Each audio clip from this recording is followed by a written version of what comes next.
प्रत्येक पनीर सारखं नसतं. शुद्धतेची खात्री करूनच योग्य पनीर निवडा. गोकुळ मलाई पनीर हे शुद्ध दुधापासून तयार केलेले आहे. त्यामुळे त्यात नैसर्गिक दुधातील फॅट, प्रथिने आणि कॅल्शियम भरपूर प्रमाणात मिळते. काही पनीर वनस्पतीजन्य तेल, स्टार्च किंवा इतर घटकांपासून तयार केलेले असू शकते. म्हणून ग्राहक म्हणून जागरूक व्हा आणि पनीर घेताना गोकुळच मागा. शुद्धतेचा विश्वास, चवीचा आनंद. आजच घरी आणा गोकुळ मलाई पनीर. बंदर विभागात 450 आणि मत्स्य विभागात 450 नोकर भरती करणार अशी घोषणा मंत्री नितेश राणे यांनी मालवण इथं बोलताना केली आहे. आज आमच्या महाराष्ट्र कारवी मंडळाच्या मार्फत आपण 35 लोकांना उद्देशपत्र देतोय. त्याचं वितरण समारंभाच्या निमित्ताने आपण सर्वजण इथे उपस्थित आहात. माझ्या दृष्टिकोनातून हा अतिशय महत्त्वाचा असा कार्यक्रम आहे. कारण का 35 लोकांना आपण आजपासून इथे व्यवसाय आणि रोजगाराची संधी आमच्या महाराष्ट्र मॅरिटाईम बोर्डच्या माध्यमातून देणार आहे. कौतुक करेपर्यंत विषय नाही, असं नाही की निलेश साहेबांनी माझं कौतुक केलं, मी कौतुक करतो, तसं नाही. पण इतिहास आणि इतर त्या कार्यक्रमामधूनचा प्रवास हा आपल्या सगळ्या जणांना कळला पाहिजे, माहिती असला पाहिजे. आणि म्हणून मुद्दामूनच या काही माहिती मी आपल्यासमोर ठेवणार आहे. महाराष्ट्र मॅरिटाईम बोर्डच्या माध्यमातून तिकडे वर्षानुवर्ष आपण बोटी चालवण्याचा कार्यक्रम करतो. आणि अशाही आपल्या माझ्यासमोर व्यावसायिक इथे आज उपस्थित आहे. इथे जास्तीत जास्त लोकांना या परवानग्या मिळाव्या. हे आमदार झाल्यानंतर निलेश साहेब माझ्याशी बोलले की तिथे जिथे असंख्य तरुण आहेत त्यांना या क्षेत्रामध्ये यायचे आहे, म्हणून आपण तुमच्या महाराष्ट्र मॅरिटाईम बोर्डच्या माध्यमातून आपण मार्ग काढावा, जेणेकरून जास्तीत जास्त लोकांना आपण या निमित्ताने परवानग्या देऊ शकतो. मग मी आमच्या देवरेलींना त्यानुसार माहिती घ्यायला सांगितली. आणि म्हणून सुरुवातीच्यासाठी 35 म्हणजे ही प्रक्रिया आजपासून सुरू होते. कारण का आपण इकडे येणाऱ्या पर्यटनाची माहिती, वाढणाऱ्या पर्यटकांची माहिती आपल्याला दिलेली आहे. जवळपास 5.5 लाख पर्यटक आज तिथे ह्या परिसरामध्ये येतात. आणि एकंदरीत छत्रपती शिवाजी महाराजांच्या राजकोटच्या इथे स्मारक तयार झाल्यानंतर येणाऱ्या कालावधीमध्ये इथे पर्यटकांची संख्या वाढतच जाणार आहे. आणि म्हणून इथे सुविधा पुरवणं हे महाराष्ट्र मॅरिटाईम बोर्ड, पर्यटन खातं म्हणून आमच्या सगळ्या जणांची जबाबदारी आहे. खरं म्हटलं तर इकडचे जे काय पर्यटनाची वाढ म्हणा, काय महाराष्ट्र मॅरिटाईम बोर्डला खऱ्या अर्थाने इथे कामाला कोणी आकार दिला असेल तर बंदर मंत्री म्हणून सन्मान्य राणे साहेबांनी त्यांच्या कारकिर्दीमध्ये आम्ही खरं म्हटलं ते काम पुढे घेऊन जाण्याचं काम आमच्या माध्यमातून आता करतो. इथे तयार असलेली जेटी म्हणा किंवा असंख्य किंवा असंख्य बाकीचे सुविधा हे सन्मान्य राणे साहेबांच्या कारकिर्दीमध्ये तयार झालेले आहे. आणि म्हणून ह्या खात्याचा मंत्री झाल्यानंतर निलेश साहेबांची चर्चा केल्यानंतर इथे जास्तीत जास्त सुविधा महाराष्ट्र मॅरिटाईम बोर्डच्या माध्यमातून वाढवण्याच्या दृष्टिकोनातून आम्ही पावलं टाकण्याचं ठरवलेलं आहे.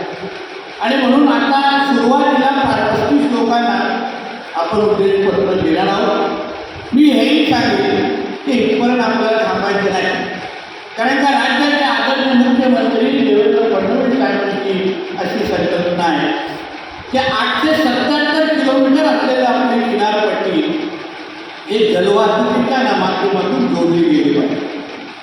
म्हणजे मुंबईपासून रायगड असो, रत्नागिरी असो आणि आपला सिंधुदुर्ग हे पूर्ण किनारपट्टी येणाऱ्या काही वर्षामध्ये जलवाहतुकीच्या निमित्ताने जोडण्याचा कार्यक्रम आम्ही महाराष्ट्र मॅरिटाईम बोर्ड म्हणून हातात घेतले. आणि म्हणून आता हे जे काय आपण प्रवासी किंवा आता हे जे काय उद्देशपत्र देतोय त्यांना येणाऱ्या कालावधीवर खूप महत्त्व वाढणार. म्हणून 35पर्यंत आम्हाला थांबायचं नाही एवढं सांगायचं प्रयत्न आम्हाला अजूनही द्यायचे. अजून लोकांना महाराष्ट्र मॅरिटाईम बोर्डच्या माध्यमातून ते फॉर्म भरण्यामध्ये कदाचित तिथे सगळी आपण माहिती घेत असताना सगळी फॉर्ममध्ये माहिती भराल. फक्त जसं महाराष्ट्र मेरिटाईम बोर्डकडे जाऊन आपलं नाव नोंदवा, अजून एक नाव आमदार साहेबांच्या कार्यालयामध्ये नाव आपण नोंदलं तर निश्चित पद्धतीने ते उद्देशपत्र आपल्याला मिळेल हा विश्वास. कारण का जेव्हा ही नावं आम्ही ठरवत होतो, मी देवरेजी आम्ही सगळेजण, तेव्हा असंख्य लोकांची नावं आली नव्हती. मग आम्ही आमदार साहेबांना संपर्क केला की बाबा अशी नावं आलेली आहे. आणि मग आमदार साहेबांनी त्यांच्या सगळ्या सहकार्याने बसून या 35 लोकांना त्या नियमामध्ये बसून अंमलबजावणी ती नावं पुढे आमच्याकडे केली. आणि पुढच्या टप्प्यामध्ये अजूनही लोकांना ते उद्योगपत्र आम्हाला द्यायचं आहे, म्हणून त्याची तयारी पण उर्वरित लोकांनी ठेवावी एवढंही मुद्दाम त्या निमित्ताने ठेवले. आता येणाऱ्या कालावधीमध्ये फक्त इथपर्यंत आम्हाला थांबायचं नाही, पण हा पूर्ण जो किनारपट्टीचा भाग आहे जो महाराष्ट्र मेरिटाईम बोर्डच्या अंतर्गत येतो त्याला विकसित करण्यासाठी सागरमाला 2च्या अंतर्गत आम्हाला मोठ्या प्रमाणामध्ये निधी उपलब्ध होणार.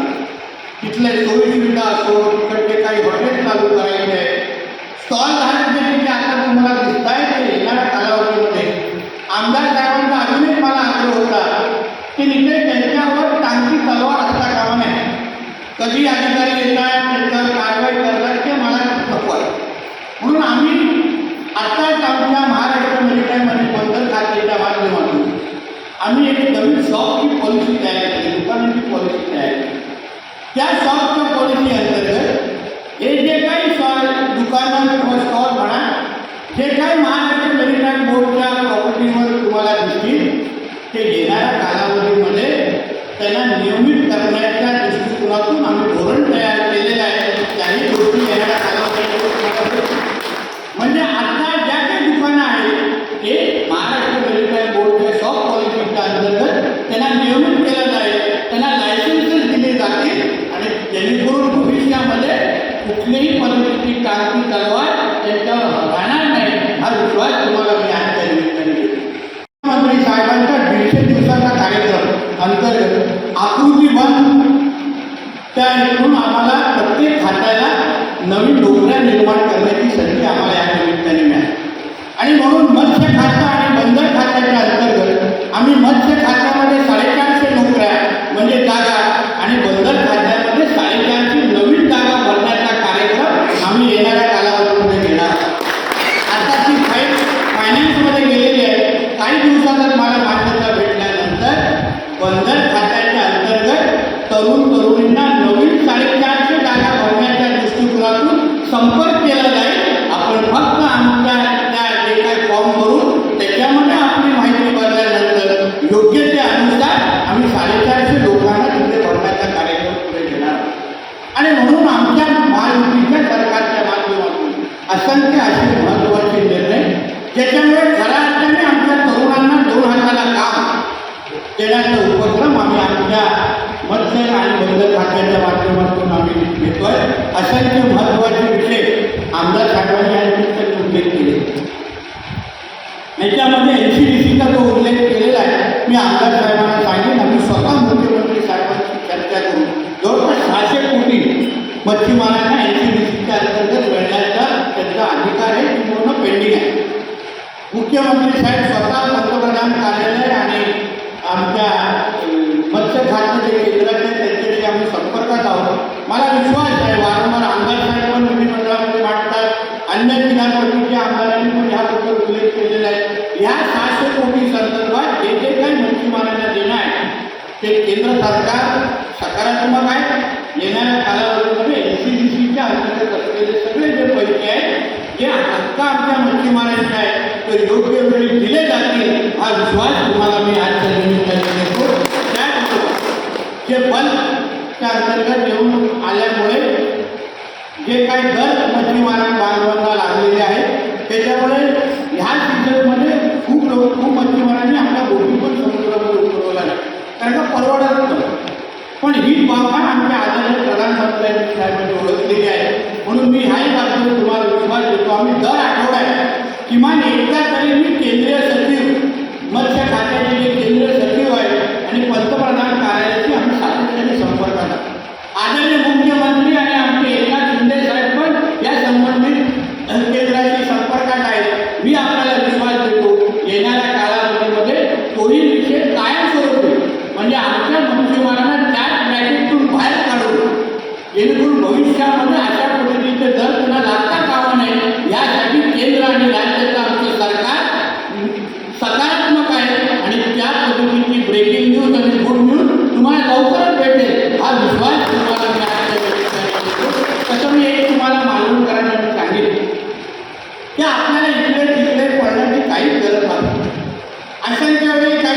आमच्या कार्यालयामध्ये येतात, निवेदन मांडायला येतात. तर म्हणाले, बाबा आमदार साहेब आहे, आपण बोला त्यांच्याकडे जाऊन निवेदन द्या. आणि त्यांच्या सातत्याने माझ्याबरोबर असो, सरकारबरोबर असो, मुख्यमंत्री कार्यालय, उपमुख्यमंत्री कार्यालय, केंद्र सरकार सातत्याने संपर्कात ठेवणारे तुमचे आमदार साहेब, त्यांच्याकडे निवेदन दिलं तर आपले प्रश्न सुटत आहे. इकडे तिकडे नागपूर उगाचे फोटो माझ्या कार्यालयामध्ये येऊन काढायचे, मग इथे गैरसमज करायचे, असे काही लोकांचे जे उद्योग आहेत ना ते बंद झाले पाहिजे. मी आवडतो काही लोकांचं आता जे आमदार साहेबांनी उल्लेख केला ना, काही लोकांचे विचारांची दुकानं त्याच्यावर चालू आणि माझ्याकडे कार्यालय येतात, फोटो काढायचं, इथे पत्रकारांना द्यायचे, वेगळी बातमी छापा. असं काही कृपया करू नका. आमच्यामधला जो फेविकॉलचा जोर आहे ना, कितीही जोर लावला तो काही फुटणार नाही. कितीही उगाच आपला वेळ चालू नका. एवढं काही लोकांना मुद्दाम मिळतं. मला वाटतं व्यासपीठावर बोललो असलं तरी समजदारावर इशारा काफी आहे. आणि असे समजदार लोक आमच्या मालवणीचे आहेत. आणि म्हणून उगाच त्रास देऊ नका. सक्षम लोकप्रतिनिधी आपल्याला मिळालेला आहे, त्यांच्या माध्यमातून आला तर काम निश्चित पद्धतीने होईल हा विश्वास या निमित्ताने आपल्या लोकांना देतो आहे. मी आमदार साहेबांना खरं म्हणजे हा कार्यक्रमाविषयी घेत आहे. मी खात्याचा मंत्री असतो तरी त्यांचा आग्रह होता की जास्त आमच्या इकडच्या लोकांना आपण महाराष्ट्र विद्या बोर्डच्या अंतर्गत या उद्देशपत्र द्यावं. म्हणून माझ्या खात्याने मेहनत करून ते उद्देशपत्र आज आपल्याला इथे उपलब्ध करून दिलेलं आहे. आणि म्हणून आज इथल्या खात्याचा मंत्री म्हणून जसं त्यांनी उल्लेख केला की राणे साहेबांची आवडती किनारपट्टी ही मालवणी आहे. त्याची चांगली गाडी मला आहे, कारण का परत संध्याकाळी मला घरीही जायचं असल्यामुळे त्याच्यामध्ये मी काय आर्ग्युमेंट करणार नाही. म्हणून ह्या मालवण किनारपट्टीच्या दृष्टिकोनातून आमदार साहेब त्याच्यावर बोट ठेवतील. माझ्या खात्याअंतर्गत आणि जिल्ह्याचा पालकमंत्री म्हणून ते जे बोलतील त्या गोष्टी निश्चित पद्धतीने पूर्ण होतील हा विश्वास अजून एक बसल्या त्यांनी आमच्या दोघांमध्ये चर्चा झाली की हा जो काही जुना हॉल आहे त्यांनी सांगितले याच्याबद्दल आपल्याला काहीतरी करायचं आहे. आपण सिंधू रचनेच्या अंतर्गत या पूर्ण हॉलचा बनवण्याची जबाबदारी आता आमच्या दोघांची असेल. हाही शब्द तुम्हाला सगळ्या बाबतीची जबाबदारी आमदार साहेब निश्चित पद्धतीने पूर्ण करतील. म्हणून परत एकदा ज्यांना आमचे उद्देशपत्र मिळणार आहे त्यांना मनापासून मी शुभेच्छा देतो. आणि याही पुढे ही जी काही उद्देशपत्र देण्याची जी काही प्रक्रिया आहे